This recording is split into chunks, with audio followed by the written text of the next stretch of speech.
ایک نہ ٹوٹنے والا دھاگا۔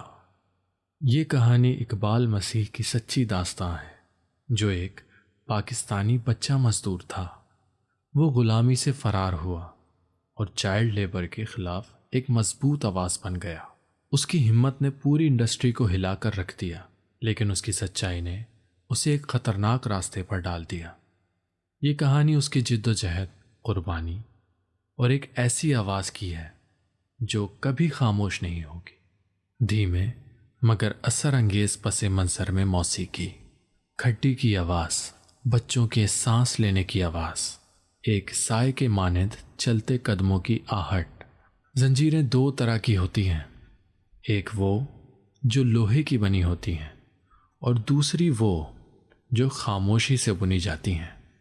کچھ زنجیریں وقت کے ساتھ ٹوٹ جاتی ہیں اور کچھ کو توڑنے کے لیے کسی بہادر کی ضرورت ہوتی ہے۔ یہ کہانی ایک ایسے بچے کی ہے جس نے اپنی زنجیریں خود توڑیں۔ فیصل آباد کی ایک مدھم روشنی والی فیکٹری، کھڈیوں کی آواز، بچوں کی کھانسی اور ایک ظالم نگراں کی گرجدار آواز۔ نگراں سخت لہجے میں: تیز کام کرو، یہ قالین خود سے نہیں بنے گا۔ ایک ننھا ہاتھ لرزتا ہے، دھاگا کھڈی کے اندر کھینچنے کی کوشش کرتا ہے۔ اقبال: مدھم: تھکا ہوا، میرے ہاتھ درد کر رہے ہیں، میری کمر سیدھی نہیں ہو رہی۔ لڑکا: آہستہ، گھبرایا ہوا: چپ رہو، اگر انہوں نے سن لیا تو وہ پھر تمہیں باندھ دیں گے۔ نگراں قدموں کی گونج کے ساتھ قریب آتا ہے، ایک چمڑے کی بیلٹ میز پر پڑتی ہے۔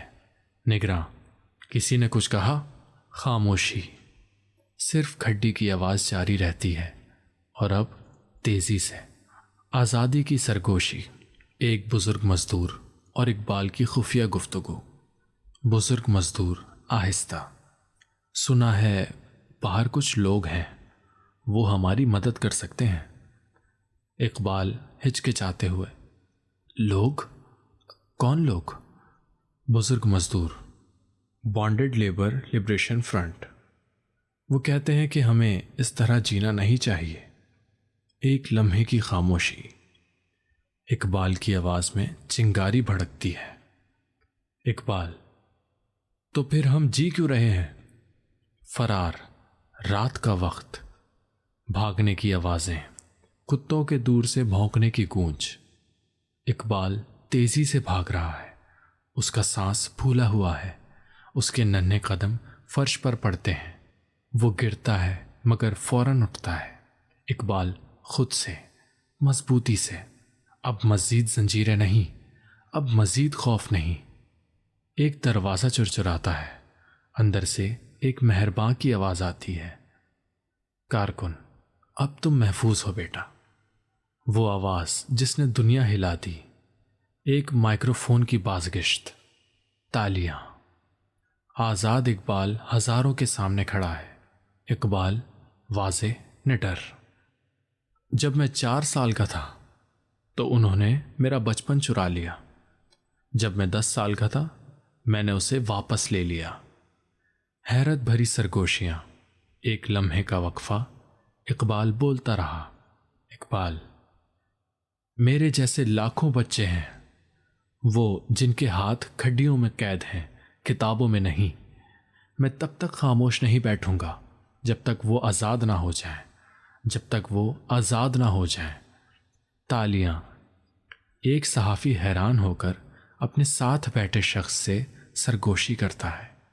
صحافی نرمی سے، متاثر ہو کر: یہ صرف ایک بچہ ہے مگر یہ لیڈر کی طرح بولتا ہے۔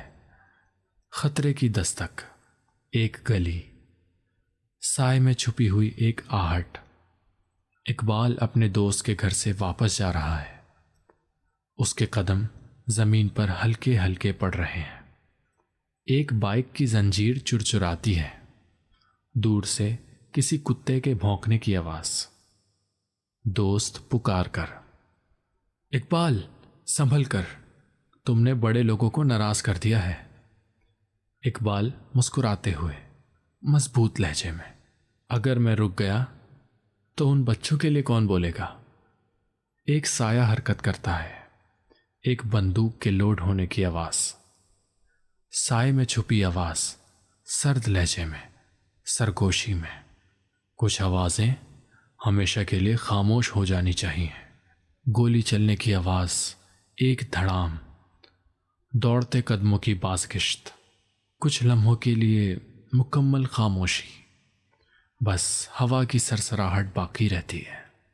انجام، قبرستان، مٹی ڈالنے کی آواز، ایک بچے کی مدھم سسکی۔ راوی: اقبال مسیح صرف 12 سال کا تھا جب اس کی آواز ہمیشہ کے لیے بند کر دی گئی، مگر زنجیریں ہمیشہ کے لیے نہیں رہتی، اور ایک بار جو آواز سنی جائے وہ کبھی مکمل طور پر ختم نہیں ہوتی۔ کچھ دیر خاموشی، پھر بچوں کے ہنسنے، بھاگنے کی آواز۔ آزاد۔ راوی: نرمی سے مگر مضبوطی سے، اس کی جد و جہد ابھی ختم نہیں ہوئی۔